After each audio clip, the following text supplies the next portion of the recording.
Ngày mai là ngày thi thực tế. Đây là bước đầu tiên của mỗi học sinh trên con đường thi hoàng gia. Đây cũng là bước quan trọng nhất. Chiến tranh đang đến. Trong trái tim của mọi người, tất cả đều đè lên một viên đá nặng. Với sự khởi đầu của thiền định trong suốt cuộc đời, kỳ thi chính thức hiện thực năm nay tổng cộng có 2 câu hỏi. Là viết thầm câu hỏi thứ 2 của đoạn trong luận ngữ, yêu cầu thí sinh giải thích cách làm chứng theo ý nghĩa của câu hỏi. Một số thí sinh đang cố gắng viết, một số đang gãi tai gãi má, một số đang suy nghĩ chăm chỉ, tất cả chúng sinh đều ở trong đó. Tôn nhìn chủ đề trong lòng bình tĩnh. 2 câu hỏi này đối với hắn đều không quá khó. Thời gian trôi qua trong im lặng không biết bao lâu. Một tiếng chuông khác thông báo kết thúc kỳ thi. Chị ơi, hôm nay chị thi thế nào? Chắc chắn không có vấn đề gì, vì tất cả đã thi xong rồi. Các bạn học nghỉ ngơi đi.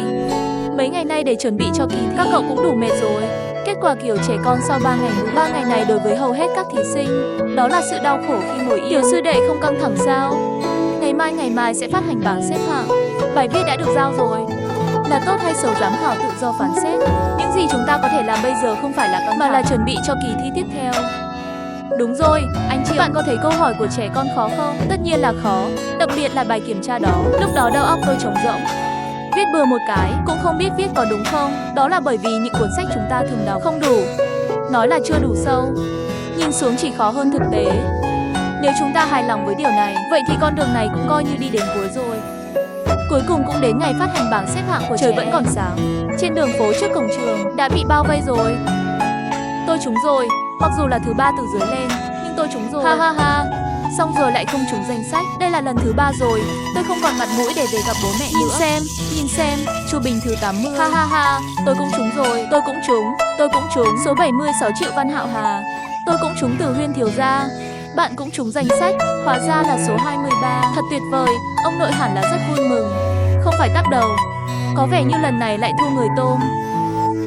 Chị đã công bố danh sách từ 20 đến 100 người, ngoại trừ người Tôm. 3 đệ tử khác của sư đã toàn bộ trúng bảng. Cuối cùng, danh sách cuối cùng rất được mong đợi.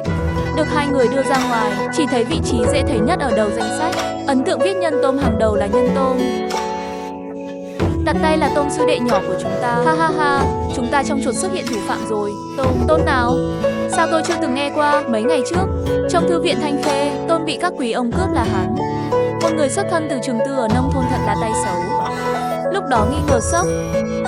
Không thể tin được, các loại cảm xúc nhanh chóng lên men trong đám đông. Tiền trong đám đông đầu bếp lớn, lúc này cũng cười khóe mắt tràn ngập nước mắt ướt át.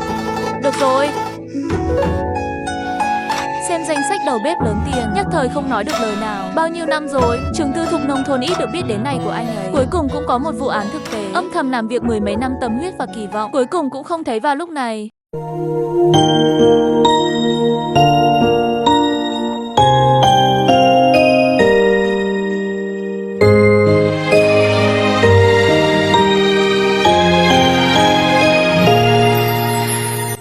Trong một phòng làm việc thanh lịch ở cuối tòa thị chính, Lâm Tử Hiên ngày thường, đôi mắt luôn tỏa sáng tự tin. Lúc này thật ảm đạm. Công việc của bạn đã biết rồi. Bạn đã nhận được Tôm cho cả 2 kỳ thi. Hơn nữa lần này cùng sinh sự Tôm Nhân còn thi vào vụ án đầu. Cho nên trong lòng bạn rất khó chịu phải không? Lâm Viên mấy ngày gần đây xảy ra chuyện gì? Thay vì bình thường mà không có một chút trách nhiệm. Những lời này nghe thấy trong tai Lâm Tử Hiên lại như một cái tát vào mặt hắn đỏ mặt. Xin lỗi cha, Tử Hiên đã làm cha mất mặt. Tại sao bạn cảm thấy xấu hổ? Bởi vì tôi đã 2 lần, tôi thua một đứa trẻ nhỏ hơn tôi 4 tuổi. Làm sao có thể xấu hổ khi thua một thần đồng? Thay vì đổ lỗi cho bạn, tôi sẽ chúc mừng bạn. Chúc mừng! Bạn thông minh từ khi còn nhỏ, khó có thể cạnh tranh với bạn bè cùng trang lứa. Vì vậy, bạn đã phát triển một trái tim kiêu ngạo. Cha tôi luôn lo lắng về chuyện này. Bạn sẽ trở thành một con ếch ngồi dưới đáy giếng ngắm bầu trời. Trải nghiệm lần này, đó là một điều tuyệt vời cho bạn, hãy nhớ. Trên thế giới này luôn có người ngoài. Ngoài trời có trời. Hôm nay anh gặp một người mù. Sau này bạn đi cao hơn, nhìn xa hơn, sẽ gặp vô số con tôm. Một thất bại nhỏ sẽ khiến bạn gục ngã. Vậy sau này, bạn sẽ đối mặt với sóng gió lớn hơn như thế nào? Lời của cha nổ tung trong đầu Lâm Tử Hiên. Hắn luôn nghĩ tôi là người giỏi nhất trong thế hệ của mình, nhưng chưa bao giờ nghĩ thành phố Chinsu nhỏ, tài năng này của anh ta là gì. Nhưng tôi phải làm gì đây?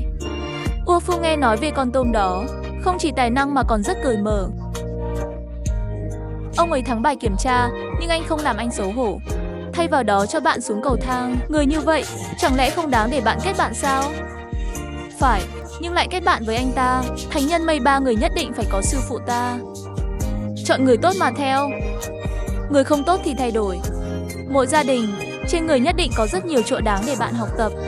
Hơn nữa không phải cậu còn nợ tiền học phí của người ta sao? Đây chính xác là một đầu dầu tuyệt vời. Lời của cha mở ra một cánh cửa hoàn toàn mới cho Lâm Tử Hiên. Mắt hắn cũng bắt đầu sáng lên từng chút một. Ngay lúc này, Lâm Tử Hiên trong lòng đột nhiên sáng tỏ. Trước kia cổ ngọc khí đè nén ở ngực kia cũng quét sạch. Nhà thờ của cha là, cũng hiểu rồi, nhất định còn đích thân đến nhà xin lỗi Tôm. Và cảm ơn sự hướng dẫn của anh ấy. Như vậy có thể gõ cũng. Đi đi, ăn gì đó ngon lành. Con đường phía trước còn dài.